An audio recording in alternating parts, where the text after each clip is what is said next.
والغريب الغريب دائما سيداتي وسادتي، سير سير سير أن الحكم القطري مع جاسم ما عطاناش ضربة جزاء الأولى، ضربة جزاء في الدقيقة 76 لصالح حكيمي، ملي كيدفعوا على المهاجم ولا المدافع على الكرواتي وسط مربع العمليات كيسقطوا. علاش سيدنا؟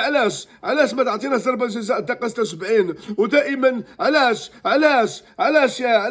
خلصوا الفرحه؟ علاش يا حكام؟ الا كنتي في المستوى عمل التحكيم، الا ما كنتيش في المستوى خلي الناس اللي في المستوى. علاش في الاخير تجيبوا لنا قطري حكم الجسم وما يقدرش يصفر حتى ضربه جزاء؟